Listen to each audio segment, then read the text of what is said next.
Kamu tahu mitos orang dulu nggak? Kalau anak pertama itu rawan akan tumbal loh, Bang.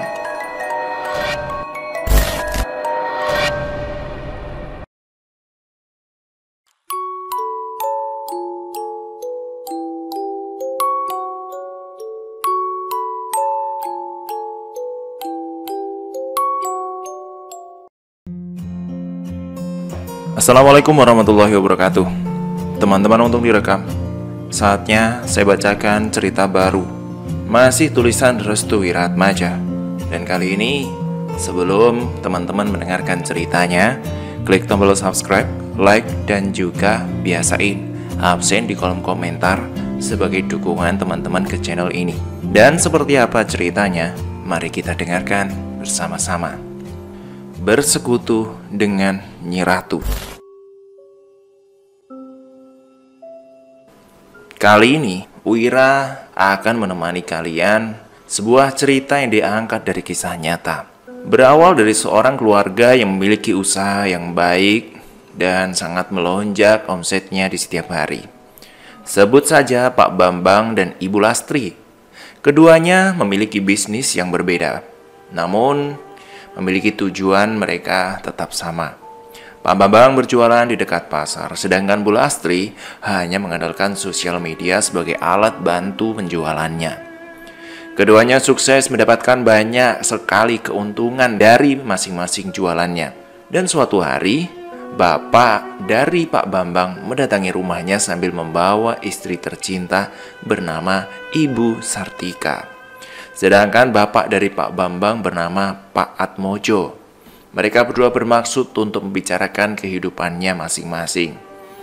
"Nang, gimana kabarmu, Nang?" tanya Bu Sartika. "Saya, Bu. Ibu sama bapak bagaimana kabarnya?" tanya balik Pak Bambang saat itu. "Ya alhamdulillah, Nang, apik." Lastri membawakan hidangan ke arah mereka bertiga. "Yo, ya sudah, ini nih. Silakan, monggo disambi." Bu Sartika mengangkat cangkir yang berisi teh terlebih dahulu. "Aku datang ke sini karena ada hajat yang ingin disampaikan secepatnya," ucap Bu Sartika. "Hajat apa toh, Bu?" tanya Pak Bambang.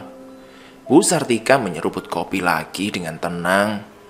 Kayaknya menyeruput kopi kaum keraton yang benar-benar begitu mewah. "Kamu tahu nggak? Kita sudah berada di trah keturunan yang ke-10. Dan itu jatuh padamu, Nang," kata Bu Sartika. "Trah ke-10 apa toh, Bu?" tanya Lastri. "Trah kami secara turun-temurun sangat taat kepada Nyai Ratu Roro Kidul. Begitu juga dengan ketentuan yang harus dilakukan oleh trah ke-10. Dia harus menjalani tirakat untuk merawat tradisi yang sudah sejak lama kita lakukan, ya tentu oleh leluhur kita," ucap Pak Atmojo. "Merawat tradisi bagaimana toh, Pak?" tanya Lastri dengan lembut. Pak Atmojo berdiri tegak dan menatap dengan benar-benar ke langit. "Tradisi kami adalah menumbalkan anak pertama agar anak kedua dan ketiga bisa selamat," jelas Pak Atmojo. "Hah?" teriak Lastri dengan kencang. Beberapa detik kami terdiam. Lastri dapati sedang hamil. Entah mengapa, semenjak mendengar itu perutnya begitu sangat sakit. Pak, ini khayalan semata kan?" tanya Bambang sambil mengharap kepada Pak Atmojo. "Kamu tahu nggak, Nang? Bapak sama ibumu itu dulu adalah pengabdi Nyi Ratu," jelas Pak Atmojo saat itu. Bambang menampakkan wajah sedihnya ke arah ibunya. "Bu, ini bohong kan? Ini nggak bener kan, Bu?" tanya Bambang lagi. "Mas, apa benar yang dikatakan bapak itu?" tanya Lastri kepada Pak Bambang. "Lastri, kamu tidak usah ikut campur, Lastri." "Lah, gimana toh? Gimana saya nggak ikut-ikutan? Kamu kebangetan, Mas. Ini itu anakmu loh, Mas. Ini anakmu," tanya Lastri. Pak Atmojo menarik Lastri dan membiarkannya untuk duduk lalu meminum teh lagi. "Minum saja dulu, Ndok, ya," Kamu nggak usah kaget-kaget begitu, ini memang tradisi keluarga kita, ucap Pak Atmojo menenangkan. Lastri, kamu harus bersikap itu memang agak susah untuk dipahami. Tapi ya memang begitu adanya, ucap Bu Sartika untuk membuat Lastri menambah benci kepada keluarga Bambang. Bagaimana denganmu, Nang? Kamu sudah enak kan? Tanya Pak Atmojo kepada Bambang yang terlihat masih belum menerima. Mas, tolonglah mas, jangan begitu, tanya Lastri lagi kepada Bambang. Ya sudahlah Pak, aku terima kepastian ini, jawab Pak Bambang. Lastri berteriak kencang, dia pergi ke kamar sambil membanting pintu yang kencang. Bak! Pak Atmojo dan Bu Sartika hanya mengelus dada melihat sikap Lastri yang emosional itu. Nak, bertahanlah sampai ritual itu selesai. Kamu akan hidup serba kecukupan nanti. Paham kan? Hanya sehari saja Pak Atmojo dan Bu Sartika menginap di rumah Bambang dan Lastri. Keduanya langsung pamit karena ada beberapa hal yang harus dikerjakan di rumah. Tepatnya berada di salah satu daerah Jawa Timur. Namun rasa kepedulian Lastri semakin menghilang mendengar anak pertamanya yang akan menjadi tumbal. Lastri saat itu masih terpukul. Dek, kamu marah ya? Tanya Bambang dari luar pintu. Lastri terdiam, hanya mengelus-ngelus perutnya. Dia pun berucap sendiri seperti orang yang kehilangan akalnya. Aku tahu, mengapa neraka diciptakan hanya untuk orang-orang yang tidak pernah berdosa, ucap Lastri. Dek, nggak begitu. Kamu jangan salah penilaian tentang orang tuaku, jawab Bambang. Dan aku juga tahu mengapa Tuhan masih menciptakan manusia yang memiliki jiwa iblis di dalamnya. Anak ini adalah darah dagingku.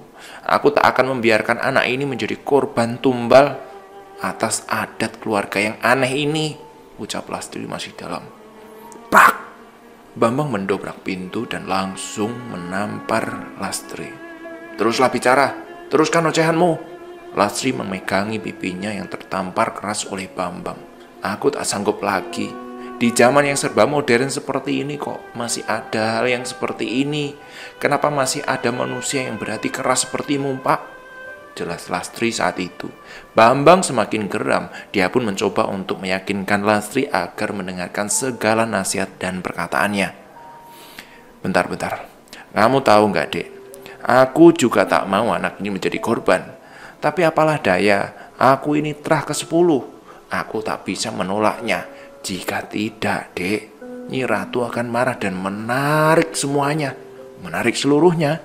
Kamu paham kan? Lastri menatap wajah Bambang dengan tajam. Aku tidak peduli, Mas. Aku hanya percaya pada Tuhan. Aku tak ingin menjeburkan diri kepada adat istiadat leluhurmu yang aneh itu. Dan itu musyrik, Mas.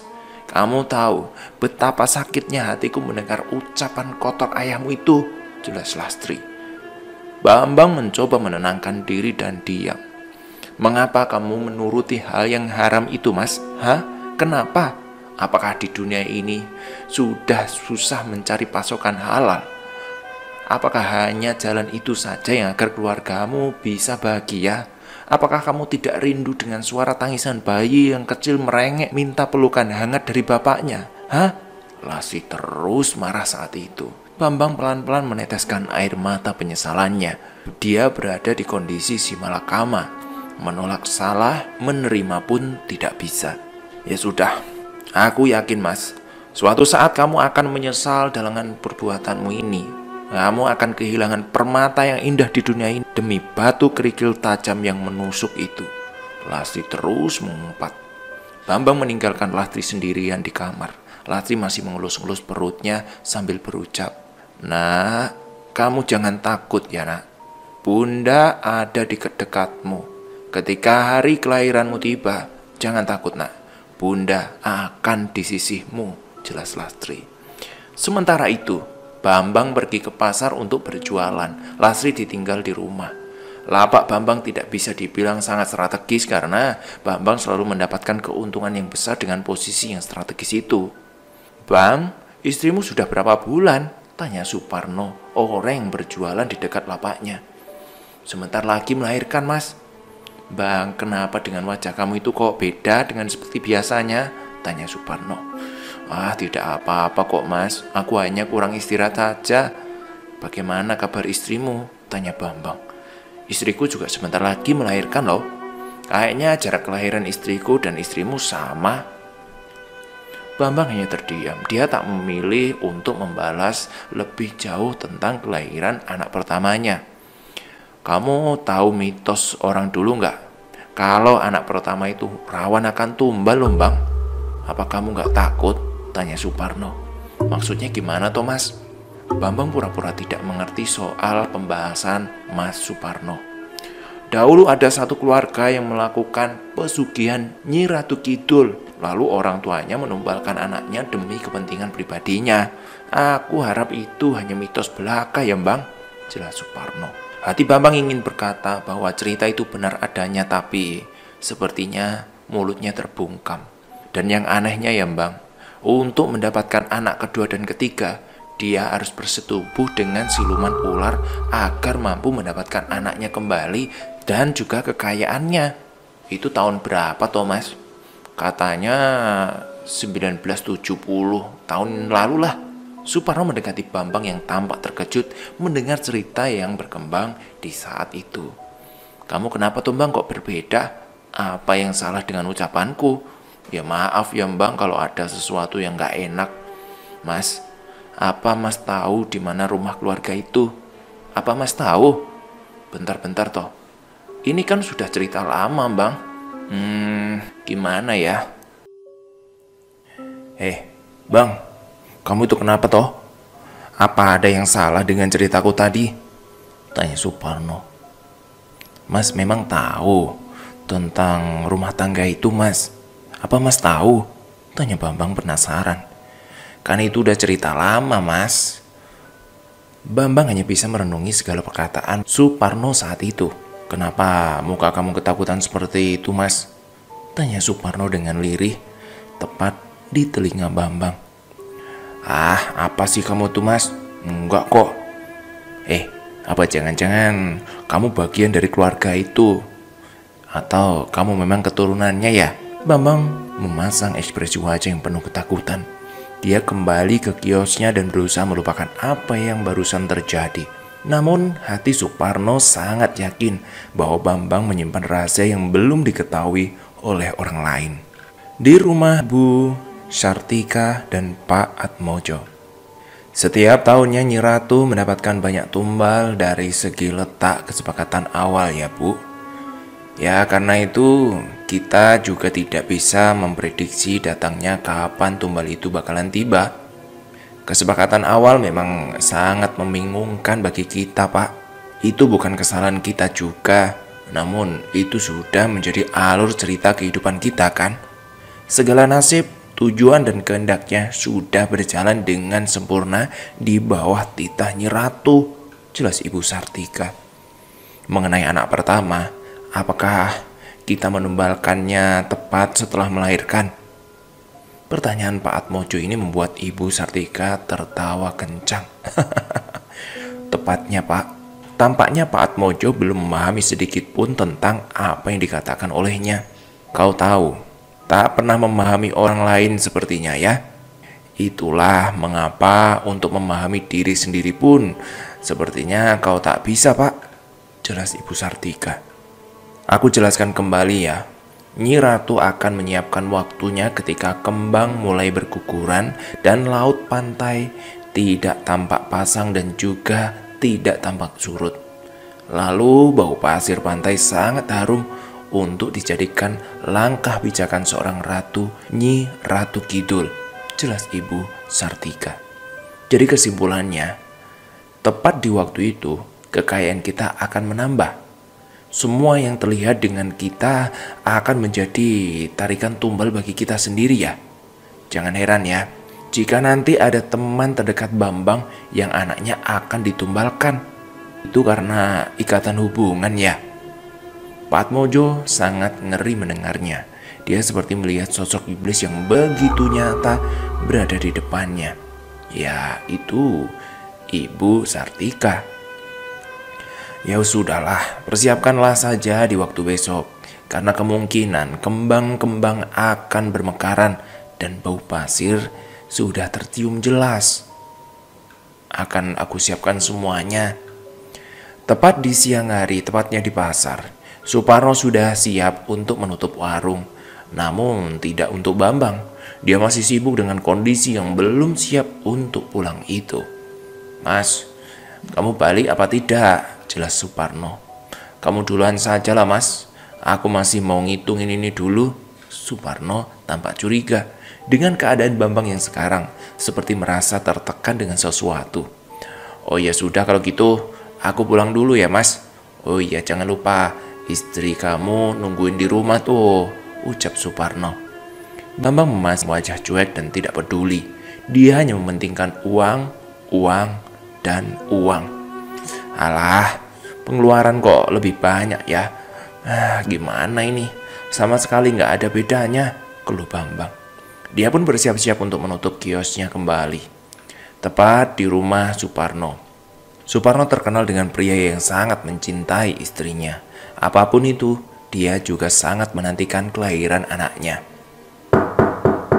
"Assalamualaikum." "Waalaikumsalam. Sudah makan belum, Dek?" tanya Suparno. "Sudah mas, sudah, tenang saja," itu jawab Yeni istrinya. Suparno mencium perut Yeni yang di dalam terdapat buah hati mereka. "Nak, sebentar lagi kamu bakalan keluar. Aku gak mau maksain kamu jadi pemain bola atau mau jadi polisi. Aku mau kamu nurut sama orang tua dan juga pilihlah kehidupanmu sendiri, ya." Senyum Suparno merekah. Yeni tersenyum sekaligus terharu mendengar ucapan suaminya. Mas gak makan dulu tak?" tanya Yeni. "Mas masih kangen sama anak kita. Dia lagi ngapain ya di dalam ya?" Mas, ya sudah toh, ayo makan dulu. Gimana, mau aku suapin?" tanya Yeni. "Kamu mau suapin aku?" Betapa girangnya Suparno mendapati istri seperti Yeni yang cantik, baik hati dan menurut, serta mengerti akan keadaan suaminya. "Iya ya, pokoknya buat mas apa sih yang gak aku suapin ya?" Ya, sudah lama deh kita gak main suap-suapan. Terakhir kali pas masa pacaran dulu ya. Ingat mas saat itu ya?" Yeni tertawa mendengar nostalgia masa pacaran dulu.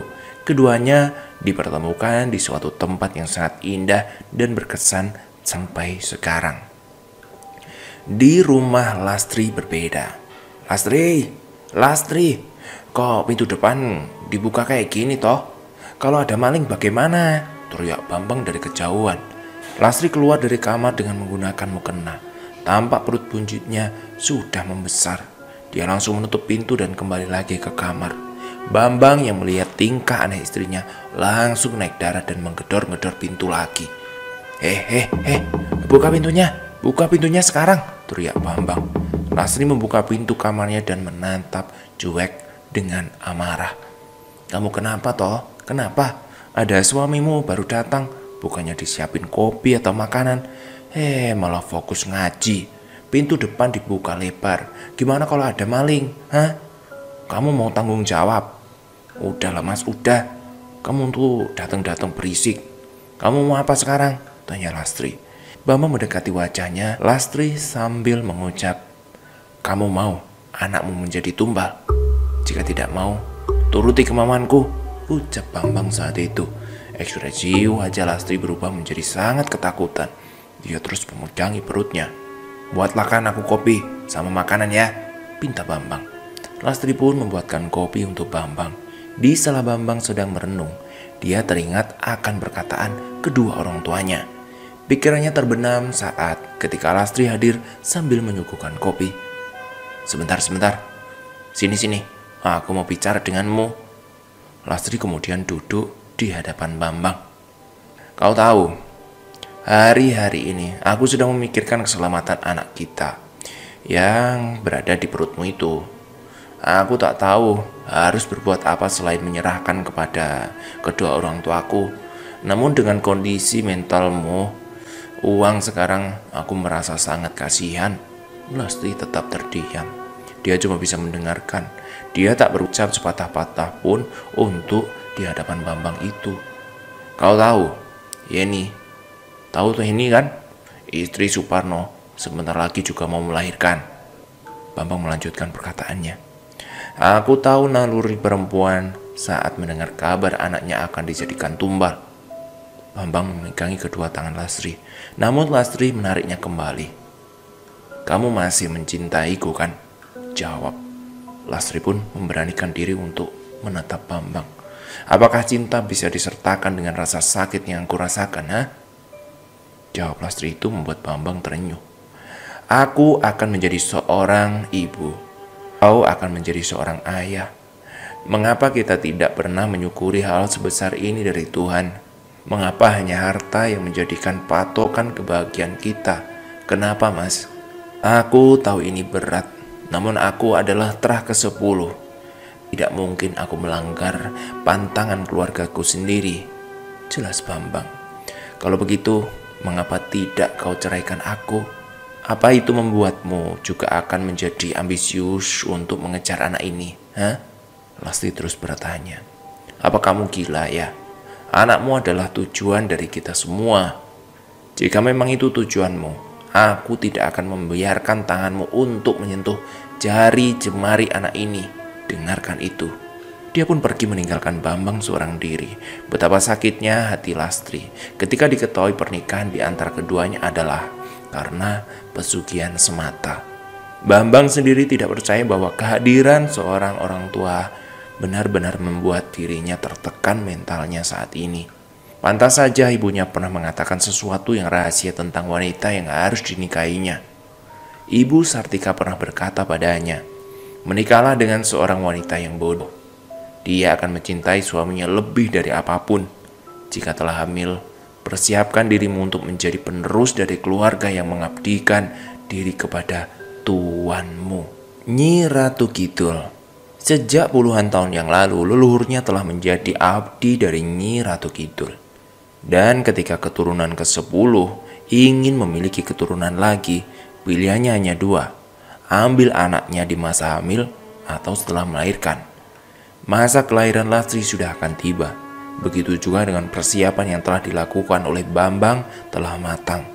Semenjak diketahui Lastri akan melahirkan, Bambang jadi sangat perhatian kepada Lastri. Dia seringkali menemani Lastri dan mengikuti segala apa yang diinginkannya. Begitu juga dengan Ibu Sartika dan Pak Atmojo. Mereka berdua sering sekali mengunjungi Lastri pasca kelahiran. Tepat di malam Jumat, Lastri mengeluhkan akan perutnya. Hal ini mengundang kedua orang tua Bambang untuk melakukan persalinan secara tertutup. Kita tak usah membawa Lastri ke rumah sakit ya. Biar aku saja yang melakukan proses persalinannya, jelas Bu Sartika. Bu, apa itu tidak terlalu mencurigakan kalau warga tahu, Bu? Justru dengan dalih inilah yang kita bisa mengatakan kelahiran Lastri adalah kelahiran yang gagal. Ketika bayi ini telah lahir, Nyi Ratu akan mencium bau darah yang menempel di tubuh bayi ini. Karena itu, aku tak ingin jika kelahiran berada di rumah sakit, karena akan sangat sulit menyerahkan bayi ini kepada Nyi Ratu, Pak. Pak Atmojo hanya menuruti sikap dan perkataan Bu Lastri. Berada di pengunjung kelahiran, Lastri sangat tersiksa. Dia belum mengerti sama sekali mengapa dirinya belum juga dibawa ke rumah sakit. Di rumah Bambang dan Lastri. Bentar ya dek, bentar. Sebentar lagi orang yang membantu persalinanmu akan datang. Kau menggunakan dukun ya, Mas?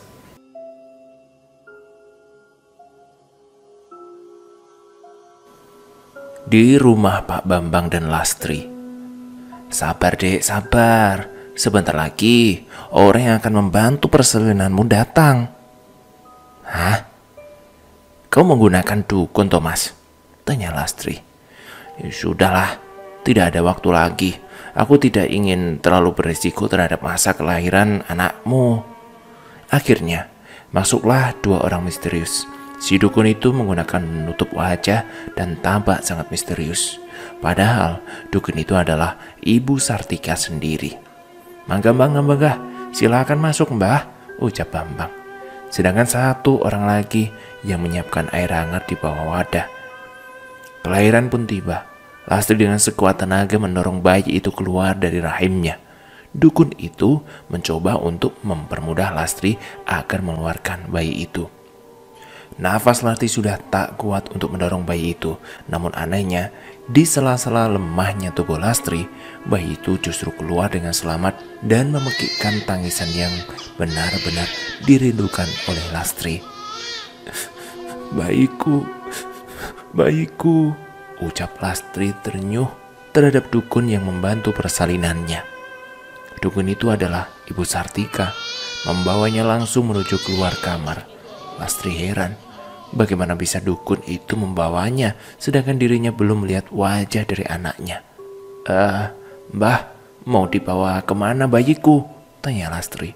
Dukun itu membuka penutup wajahnya dan berkata, "Aku ingin menumbalkan bayi ini kepada Nyi Ratu. Terima kasih ya telah menyelamatkan keluarga kami," jelas Ibu Sartika itu.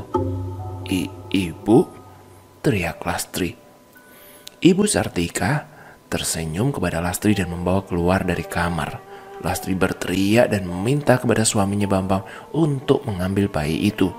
Bambang tak bisa berbuat apa-apa, dia hanya terdiam sambil menempelkan dahi ke tembok. Pak Atmojo mendekati seraya berucap, "Sabar Yonak, sabar. Kamu tidak sendiri kok. Temanmu juga akan mengalami nasib yang sama," ucapnya. Bambang kaget mendengar itu. "Maksud Bapak gimana tuh?"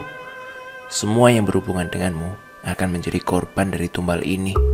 Jadi ya sudahlah, tak usah bersedih. Itu terlalu berlebihan," jelas Pak Atmojo. Bambang langsung mengingat Suparno yang istrinya Yeni sedang melakukan persalinan juga. "Bapak juga akan mengambil anak dari temanku." "Kenapa Pak? Dia tidak salah loh.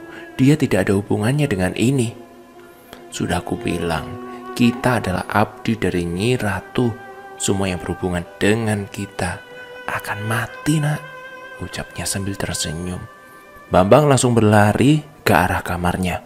Dia melihat tubuh Lastri sudah memucat. Bambang pun langsung membawanya ke rumah sakit dengan bantuan warga. Sedangkan Pak Atmojo dan Bu Lastri, mereka berdua membawa bayi itu ke sebuah tempat dan hanya menyisakan bercak darah di lantai. Di rumah sakit tempat persalinan Yeni, isak tangis memenuhi kamar tempat Yeni melakukan persalinan. Bayi itu dinyatakan tewas. Sebelumnya, bayi itu tampak sehat dan tidak ada tanda-tanda meninggal dunia. Suparno yang paling terpukul akal hal ini. Dia tak tahu bagaimana bisa takdir buruk menimpanya. "Dok, kenapa bayiku bisa meninggal, Dok? Aku baru saja mendengarkan tangisannya. Tapi justru kenapa bayinya tidak selamat, Dok?" tanya Suparno kepada dokter yang menangani proses persalinan. "Maaf ya Pak, maaf sekali lagi. Ini justru di luar perkiraan kita. Kami meyakinkan bayi itu selamat. Namun ketika bayi itu kami bawa untuk membersihkan darahnya, tiba-tiba detak jantungnya itu berhenti total Pak." "Nggak mungkin begitulah Dok, nggak mungkin. Ini sangat mustahil." "Maaf Pak, sekali lagi maaf. Kami telah melakukan yang terbaik. Justru ini yang disayangkan bagi kami karena hal aneh yang tiba-tiba terjadi seperti ini dalam dunia medis Pak." "Hal aneh? Apa maksudnya Pak? Sepertinya Bapak telah terikat oleh sesuatu yang menyebabkan bayi ini meninggal Pak." Suparno mengingat-ingat ikatan apa yang dimiliki olehnya dan mungkin keluarganya. "Ikatan apa maksudnya Dok?" "Kasus ini bukan sekali Pak. Kadang ada juga yang melakukan tindakan kejahatan tanpa diketahui. Kami menyebutnya sebagai korban dari tumbal pesugihan." Suparno langsung mengingat Bambang yang beberapa waktu lalu membahas mengenai tumbal anak pertama. "Jangan-jangan permisi ya Pak, kami harus bertugas dulu." "Iya Dok, iya." Suparno langsung berlari ke arah kamar istrinya. Dia melihat istrinya masih menangis dan menyesali apa yang mereka alami. "Mas, kenapa bayi kita bisa meninggal Mas?" tanya Yeni sambil memegangi perutnya. "Yeni," ucap Suparno sambil meneteskan air mata. "Mas, bayi kita meninggal ya Mas? Beneran bayi kita meninggal?" ucap kembali Yeni. Suparno pun duduk di lantai dengan pikiran kosong. Sedangkan Yeni masih terus berteriak dengan tanda tidak menerima takdir yang mereka alami. "Ini gak mungkin terjadi pada bayiku Mas. apakah bayiku juga dijadikan korban oleh tumbal pesugihan? Tapi siapa yang melakukannya? Tanya Suparno dalam diri. Di rumah sakit, tepatnya di IGD. Dek, bertahan ya dek, ucap Bambang ketika membawa Lastri ke IGD bersama dengan petugas rumah sakit yang turut membantu Lastri menuju IGD. Setelah berada di ruangan IGD, dokter tidak memperbolehkan Bambang untuk masuk. Dia pun menunggu di luar ruangan.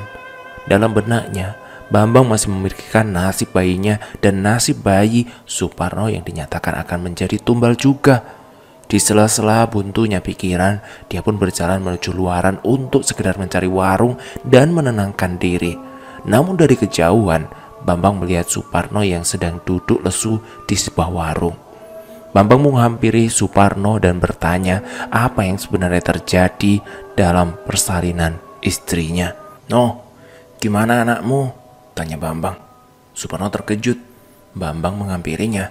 "Kamu, Bang, berani-beraninya kamu muncul di hadapanku.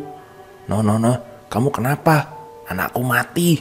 Bambang hanya terdiam dengan tubuh yang semakin melemas ketika kata itu benar diucapkan oleh mulut Suparno. "Orang tuamu adalah keturunan yang dibicarakan oleh orang-orang terdahulu. Orang tuamu telah berdosa besar akan hal ini. Kembalikan nyawa anakku, kembalikan nyawa anakku," teriak Suparno. Bambang masih mengingat perkataan bapaknya mengenai ikatan yang dia miliki terhadap Suparno. "Anakku mati karena tumbal pesugihan turun-temurun dari orang tuamu kan? Kamu harus bertanggung jawab, Bang. Kembalikan nyawa anakku sekarang juga, kembalikan." Suparno menangis di hadapan Bambang. Rasanya Suparno telah gagal menjadi seorang ayah. Begitu juga dengan Bambang. Keduanya gagal menjadi seorang ayah karena tumbal yang harus diterima adalah anak-anaknya. Ya tentu karena Bambang sebagai keturunan ke-10 dari keluarganya. Anak pertama harus dijadikan tumbal, dan itu tidak hanya satu korban yang akan berjatuhan, melainkan siapa saja yang terikat oleh orang-orang yang akan dijadikan tumbal. "No, maafkan aku ya, No. Maafkan aku," ucap Bambang. "Maaf? Kau pikir maafmu bisa mengembalikan nyawa anakku? Hah?" tanya Suparno dengan wajah marah. Suparno pun menarik kerah baju Bambang dan berencana untuk menghajarnya. "Kamu sudah tahu hal ini kan?" tanya Suparno. Apa maksudmu, No? Apa maksudmu? Kamu tahu kan bahwa anakku juga akan dijadikan tumbal keserakan orang tuamu?" tanya Suparno. Bambang menusuk lesu. Dia tak bisa menjawab perkataan Suparno itu. "Kau tahu kan? Hah? Jawab, Bang, jawab." "Maafkan aku, No, maafkan aku. Sekarang jawab pertanyaanku ini." Bambang melepas kedua tangan Suparno dengan berucap, "Bukan hanya anakmu yang dijadikan tumbal, tapi juga anakku, No. Jadi berhenti untuk mengeluh," teriak Bambang. Suparno terkejut mendengar itu. Dia kemudian mendorong Bambang dan menendangnya berkali-kali. "Jangan kau kait-kaitkan aku dengan masalah pribadimu, dasar setan," teriak Suparno. Bambang tidak membalas satupun tendangan dan pukulan dari Suparno. Menurutnya ini memang resiko yang harus dia terima atas keserakahan orang tuanya. Di rumah Bu Sartika dan Pak Atmojo, keduanya telah melakukan ritual untuk penyerahan bayi kepada Nyi Ratu. Tepat esok hari, harta berlimpah akan datang dan melanjutkan untuk mencari tumbal berikutnya agar keturunannya kekal akan kekayaan. Semoga saja cerita ini bisa kita ambil hikmah. Mari kita lanjutkan cerita dari Restu Wiratmaja kali ini tentang bersekutu dengan Nyi Ratu. Kita sudah ada di tulisan kedua dari Restu. Akhirnya para warga berdatangan menuju rumah Lastri yang diketahui anak pertamanya telah meninggal dunia. Mereka turut mengucapkan duka cita yang mendalam atas kejadian ini. "Pak Bambang, kami turut berduka cita atas kematian anak Bapak ya. Ya semoga saja Allah SWT menempatkan sebagai penolong Bapak kelak di surga nanti." Bambang hanya bisa mengamini saja. Berbeda dengan Lastri yang masih dengan tatapan kosong. Dek, tanya kepada Lastri. Tangan Lastri meraba-raba ke lantai seperti ingin mengambil sesuatu yang dia kira sebagai bayi. "Anakku mana? Anakku," ucap Lastri. Para warga menengok istilah tingkah Lastri dengan aneh dan penuh pertanyaan itu. Bambang segera menarik tangan Lastri dan berujar kepadanya, "Bayi kita sudah meninggal, Dek. Jangan seperti itu." "Enggak, Mas, enggak. Bayiku masih hidup. Aku masih mendengar suara tangisannya. Suaranya masih terdengar di telingaku," ucap Lastri. "Lastri sadar. Bayi kita sudah meninggal dunia, Lastri." Lastri cuma menggeleng-gelengkan kepala. "Enggak, Mas. Kau enggak yakin dia sudah meninggal? Aku masih mendengar suaranya kok." Para warga mengira Lastri telah gila dengan kehilangan anaknya itu. Kemudian Bambang membawa Lastri ke dalam kamar. Suasana duka cita berubah menjadi sebuah pertentangan luar biasa. Lastri berteriak-teriak dan menolak untuk masuk ke dalam kamar. Dia juga memaki-maki orang tua Bambang karena diklaim telah membunuh bayinya.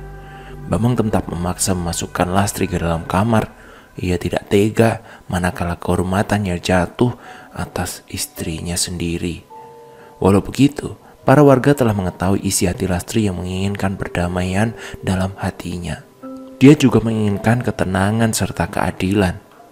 Hari itu adalah hari paling buruk baginya. Tentu bagi Bambang sendiri. Dia telah mengalami berbagai macam ketakutan dalam dirinya. Bahkan untuk menengok Lastri yang dikunci di dalam kamar saja, Bambang pun senggan. Untuk beberapa kalinya, Pak Atmojo dan Bu Sartika pun mengunjungi kediaman Lastri dan Bambang. Namun ada yang aneh, kunjungan kali ini menebarkan bau busuk di sekitar rumah. Ada yang bilang, setiap pelaku pesugihan melakukan ritual penumbalan, darah yang menetes dan itu akan dijadikan tumbal sebelum sepenuhnya menghilang dan masih tercium oleh orang-orang yang memang mampu mencium bau itu. Kedatangan orang tua Bambang ini hanya berkunjung biasa. Mereka berdua menanyakan tentang kabar Lastri. Bambang menjelaskan bahwa Lastri masih terpukul, shock berat, dan belum mau ketemu dengan siapa-siapa. Pak Atmojo menekankan kepada Bambang agar segera melakukan ritual berikutnya. Ritual ini sangat berat. Bagi Bambang tentu semuanya ini menjadi jauh lebih berat. Namun jika memang tidak bisa dijalankan, maka keluarganya akan terkena tulah atau bencana. Di rumah Bambang, ritual ini belum selesai ya. "Apalagi toh Pak, apalagi? Bapak dan Ibu tidak tahu kita sedang berduka ya. Kenapa banyak sekali ritualnya Pak?" tanya Bambang. "Ritual ini adalah puncak dari segala ritual dan hanya bisa dilakukan oleh dirimu sendiri, Nak." Bambang menyimak penjelasan Pak Atmojo. "Begini, kamu harus melakukan persetubuhan dengan Nyi Ratu di setiap malam Jumat Kliwon saat tengah malam ya. Sediakan kamar khusus agar rencana ini tidak diketahui oleh istrimu. Ritual terakhir adalah melakukan persetubuhan." Tentu saja Bambang terkejut mendengar hal ini. Bu Sartika memegangi kedua tangan Bambang. "Pilihlah Nak sekarang. Apakah kamu ingin memilih istrimu atau kedua orang tuamu?" tanya Bu Sartika. Bu, aku tidak bisa melakukan ini." "Kamu pasti bisa Nak. Ini adalah puncak ritual kita. Puncak dari ritual yang harus dijalankan agar harta dan kekayaan bisa berada di genggaman orang tuanya. Bambang harus melakukan persetubuhan dengan Nyi Ratu." Jawaban Bambang masih sama. Dia tetap menolak karena melihat kondisi psikis Lastri yang semakin buruk. Dia juga ingin menyudahi hal-hal ini, namun tak bisa dengan hal seenteng itu. Ritual puncak ini harus dilakukan secara suka sama suka dan tidak ada paksaan. Tengah malam di rumah Lastri, suara ketukan pintu dari luar menggema di telinga Lastri. Dia terbangun dan melihat kondisi kamar yang sumpek. Matanya menangkap bayang-bayang bergoyang di setiap sudut. Lastri mengucek kedua matanya dengan cepat. Ini jam berapa ya?" tanya dalam hatinya. Dia melihat jam dinding menunjukkan pukul 1 dini hari. Kamar masih terkunci dan membiarkan Lastri seorang diri di dalam kamar sambil merenungkan bayinya yang telah tiada. Lastri pun ingin tahu siapa yang mengunjungi rumahnya di pagi buta seperti ini. Dia tak pernah kedapatan atau ada tamu sedemikian pagi. Lastri tak pernah tahu siapa yang ada di luar sana. Dia melangkah menuju pintu kamar dan mendapati sebuah percakapan lirih, yakni percakapan suaminya. Lastri segera menempelkan daun telinganya ke pintu, menangkap beberapa kalimat. Ojo kelalen nang yo, ritual iki ritual akhir. Awakmu bakal tak dadekne tebusan maring wong tuamu. Yang intinya begini, jangan lupa dengan ritual akhirmu. Tubuhmu akan dijadikan tebusan bagi orang tuamu. Itu adalah suara dari seorang wanita yang sedang membahas ritual akhir. Enggih nyi, enggih, kulo sumerep kok. Yang artinya iya, aku mengerti, ucap Bambang dengan ketakutan. Lastri mencoba menggertak dengan membuka paksa pintunya, namun ternyata ia sadar bahwa wanita itu bukan seorang manusia, melainkan sebuah perjanjian akhir dari keluarga orang tua Bambang. Lastri menyadari langkah kaki Bambang menuju kamar. Dia pun kembali menuju kasur dan pura-pura tidur. Ceklak, pintu terbuka. Bambang masuk dengan mengendap-endap. Langkahnya agak pelan. Ia menuju ke kasur Lastri. Lastri memejamkan kedua matanya dengan rapat dan berdoa di dalam hati agar dijauhkan dari mara bahaya. Tangan Bambang memegangi pundak Lastri. Dia melihat Lastri masih tertidur, padahal Lastri hanya memejamkan mata. Dek, kamu masih tidur? Tanya Bambang. Dia pun membelai rambut Lastri dengan kasih sayang. Namun tidak bagi Lastri. Belayan itu sepertinya belayan yang menyakitkan. Sebentar lagi kita akan menyelesaikan ini. Jadi mohon kamu bersabar ya. Bambang mencium kening Lastri dan berucap kembali. Aku tidak akan mengeluarkan setetes air hina, air mani itu untuk siapapun. Karena persetubuhan ini adalah persetubuhan bersyarat tanpa menyebabkan keharusan untuk bernafsu. Ucap lelaki biadab itu, Bambang. Nafsu tetaplah nafsu. Tidak ada yang namanya nafsu bersyarat, walaupun itu adalah sebuah perjanjian akhir dari keluarga Bambang. Bambang berjalan meninggalkan Lastri. Betapa sakitnya Lastri saat mengetahui karakter sebenarnya dari suaminya, Bambang. Lastri meneteskan air mata. Dia merasa ini adalah akhir dari sebuah perjalanan hidupnya. Setelah ditinggal anak pertama, Lastri akan merelakan suaminya berada di pelukan sosok wanita yang belum diketahui siapa sebenarnya. Di kamar Lastri. Dek, kamu sudah tidur? Tanya Bambang. Dia pun membelai rambut Lastri dengan kasih sayang. Namun tidak bagi Lastri. Belayan itu memang benar-benar belayan menyakitkan yang pernah ia rasakan sebelumnya. Sebentar lagi kita akan menyelesaikan ini. Jadi adik mohon bersabar ya. Bambang mencium kening Lastri dan berucap kembali. Aku tidak akan mengeluarkan setetes air hina ini untuk siapapun. Karena persetubuhan ini adalah persetubuhan bersyarat tanpa menyebabkan atau mengharuskan untuk bernafsu. Ucap lelaki biadab itu. Ya tentu Bambang. Ya, nafsu tetaplah nafsu. Tidak ada yang nafsu yang bersyarat, walaupun itu adalah sebuah perjanjian akhir dari keluarga Bambang. Bambang menjalankan apa yang dia inginkan. Kemudian Bambang berjalan meninggalkan Lastri. Betapa sakitnya hati Lastri setelah mengetahui karakter sebenarnya Bambang. Lastri kemudian meneteskan air mata. Dia merasa ini adalah akhir dari sebuah perjalanan hidupnya. Setelah ditinggalkan anak pertama, Lastri akan merelakan suaminya berada di pelukan sosok wanita yang belum diketahui siapa dia. Keesok harinya, Bambang tidak mengunci kamar. Dia sengaja melakukan hal itu agar Lastri bisa bebas dan mengekspresikan kekalutannya. Dek, bangun dek, ucap Bambang. Lastri kemudian terbangun. Namun ia terbangun bukan karena Bambang, melainkan bau busuk yang keluar dari Bambang. Mas, kamu habis dari selokan ya? Tanya Lastri. Enggak kok dek, enggak. Mas tadi habis tidur yang di kamar satunya. Mas gak mau bangunin kamu sebenarnya gitu, jelas Bambang kepada Lastri. Kamar lain? Apakah memang Bambang telah melakukan persetubuhan dengan sosok itu? Lastri mulai berpikir buruk terhadap Bambang. Kok ini bau busuk banget loh mas? Hah? Bau busuk? Padahal mas subuh tadi juga baru mandi loh dek. Masa udah bau? Mandi subuh? Tumben sekali mas. Bambang tidak bisa menjawab. Mandi subuh diidentikan dengan mandi untuk membersihkan setelah melakukan persetubuhan. Lastri terbangun dan berencana untuk mengecek baju dan celana yang kemarin dikenakan oleh Bambang. Baju sama celana kamu di mana mas? Tanya Lastri. Udah aku cuci dek. Loh, dicuci? Sejak kapan kamu nyuci sendiri mas? Bambang mencoba untuk membujuk Lastri agar tidak terlalu kepo dengan apa yang dilakukan semalam. Kan kamu kecapean toh dek, makanya aku yang nyuci sendiri. Aku takut kalau kamu kenapa-napa. Lastri tahu, mata seorang laki-laki yang berbohong dengan mata seorang laki-laki yang jujur. Karena wanita pada dasarnya menggunakan perasaan untuk memahami seorang laki-laki. Dan sedangkan seorang laki-laki hanya menggunakan akal dan pengetahuan.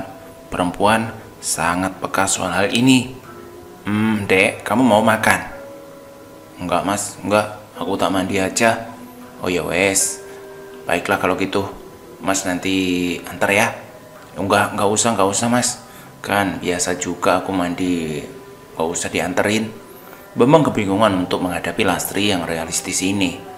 Oh ya udah. Aku barusan mengganti air di bak mandi karena kemarin sangat kotor, makanya aku ganti. Jelas Bambang. Lastri tidak peduli dengan kamar mandi. Dia hanya peduli dengan pakaian yang dikenakan oleh Bambang. Bukan itu saja, dia juga mencurigakan sarung atau apapun yang dikenakan. Lastri langsung menuju ke kamar mandi dan berupaya untuk mencari tahu bagaimana cara rencana yang tidak terendus oleh Bambang. Dia pun melihat beberapa potongan bulu kemaluan yang diyakini adalah punya Bambang. Ini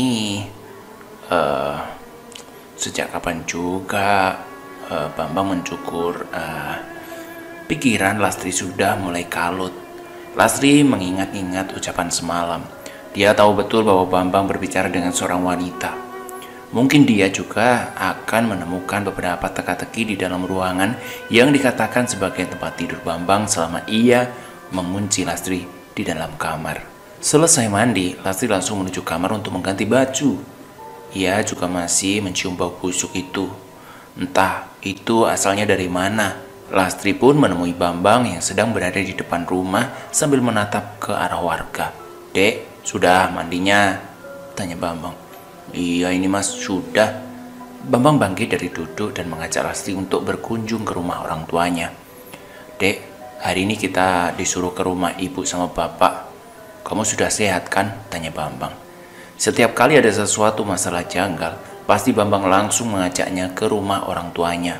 Katanya ada sesuatu yang penting yang akan mau diobrolin dengan kedua orang tuanya, terkhusus kepada Lastri. Akhirnya Lastri pun menyetujui hal itu. Namun sebelum berangkat, Lastri meminta Bambang untuk menunggu beberapa saat karena ia ingin bersiap-siap. Dengan cepat Lastri melakukan rencananya. Ia langsung menuju ke arah ruangan yang dimaksud. Namun ternyata ruangan itu terkunci. Aneh. Sungguh aneh, baru kali ini ruangan ini dikunci. Apakah di dalamnya sangat rahasia sampai-sampai ada orang yang mau masuk saja tidak boleh, bahkan dikunci? Lastri mencoba untuk bersabar. Dia akan mencari cara untuk masalah ini. Dek, gimana? Sudah siap-siapnya? Tanya Bambang dari luar. Lastri meninggalkan rencananya. Ia harus lebih bersabar sedikit agar rencananya tidak tercium oleh Bambang. Kemudian mereka berangkat, tepat di dalam kediaman rumah Bu Sartika dan Pak Atmojo. Pak Atmojo dan Bu Sartika telah menunggu di depan rumah. Kali ini mereka berdua sangat sumringah saat menyambut Lastri seperti orang sangat penting saat itu. Halo nak, bagaimana kabarmu? Sehat? Tanya Bu Sartika dari jauh. Tumben. Kenapa Bu Sartika dan Pak Atmojo sangat berbeda sifatnya ya? Lastri tidak peduli dengan hal itu. Yang pasti ia sangat mengingat betul bahwa bayinya telah diambil oleh iblis wanita ini. Ya udah yuk, masuk nak, masuk. Ibu telah membuatmu makanan-makanan enak. Yo, ayo nak, masuk nak, jelas Bu Sartika. Lastri masuk ke dalam rumah, namun begitu ia melangkahkan kaki ke dalam rumah, perasaannya berubah drastis. Seperti ada yang menyoroti wajahnya. Seperti ada yang melihat dengan tatapan tajam yang bengis yang siap memangsa. Dek, kamu kenapa? Tanya Bambang. Lastri menengok ke segala ruang. Dia mencari sesuatu yang melihat dengan tatapan yang menakutkan itu. Kamu sehat saja kan, Dek? Tanya Bambang lagi.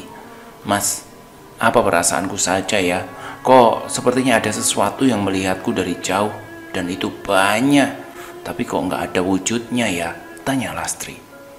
Perasaannya bukanlah hal yang salah. Perasaan itu menguat dan terus membuat Lastri ketakutan. Ayo, Nduk, Lastri, ayo makan ya, ucap Bu Sartika. Iya, Bu, iya. Lastri berjalan ke meja. Segala hidangan makanan tersajikan dengan rapi. Lastri kemudian disuguhkan makanan lengkap lauknya. Makan yang banyak ya, Nduk. Nanti kamu harus kuat kalau mengandung lagi, jelas Bu Sartika. Lastri terkejut lagi. Dari mana Bu Sartika bisa memprediksikan hal yang belum diketahui kedatangannya itu? Ibu tahu dari mana toh? Tanya Lastri. Bu Sartika dan Pak Atmojo tersenyum. Keduanya saling menatap satu sama lain. Kita yakin kok sebentar lagi kamu akan memiliki anak. Dan itu adalah cucu kesayangan kami. Bambang kemudian meyakinkan Lastri bahwa yang diucapkan kedua orang tuanya itu sebuah motivasi agar Lastri berani hamil lagi. Istirahat ya, sebentar. Lastri melanjutkan makannya.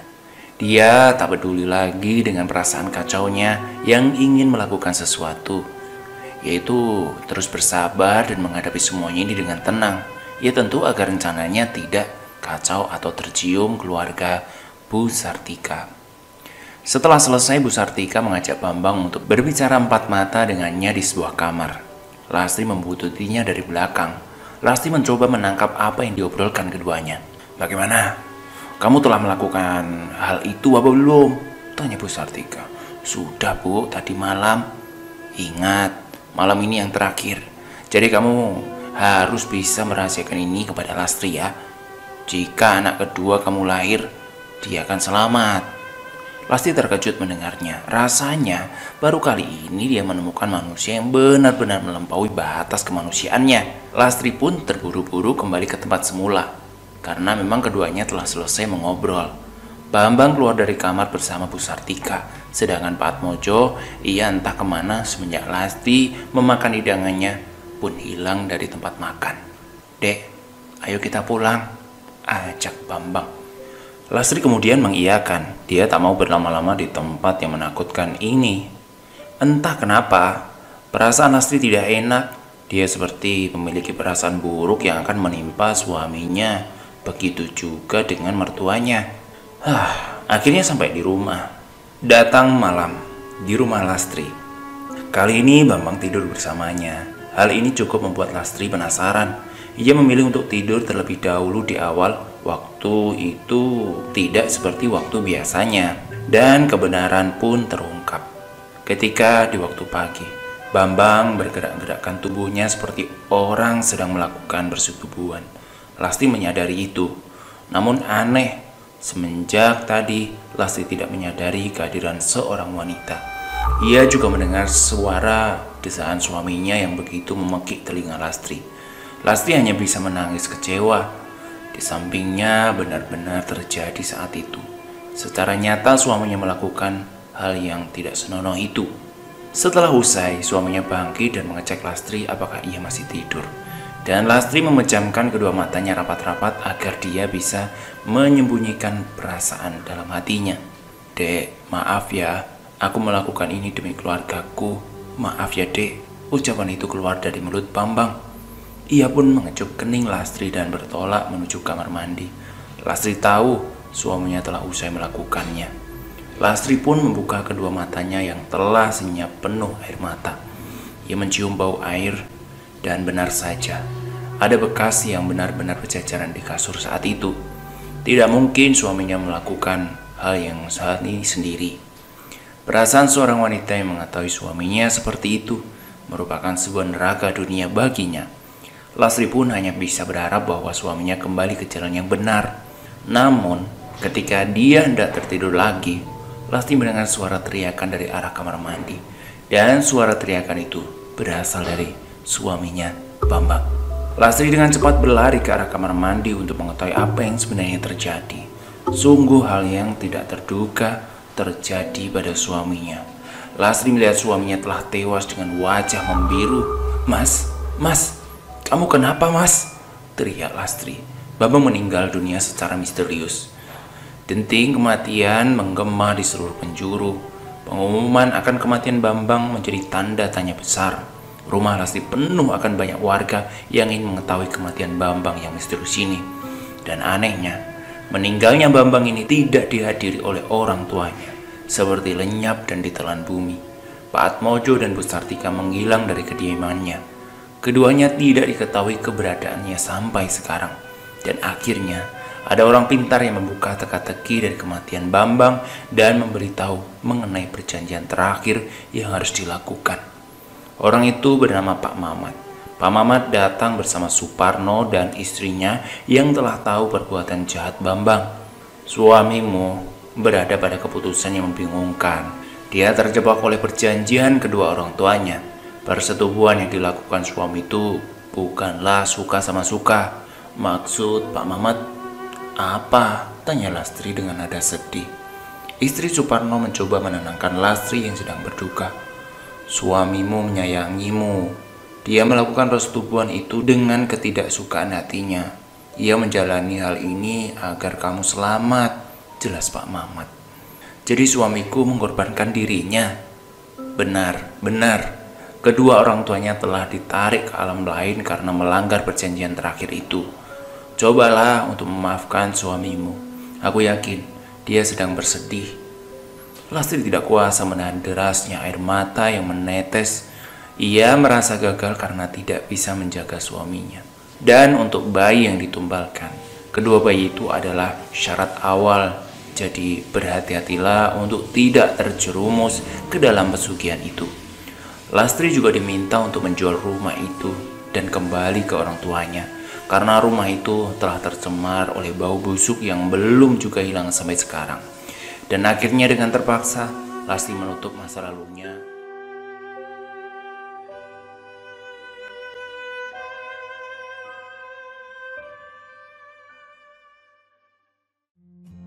Cerita ini merupakan kesaksian seorang yang benar-benar nyata dan tentu tidak mau disebutkan namanya.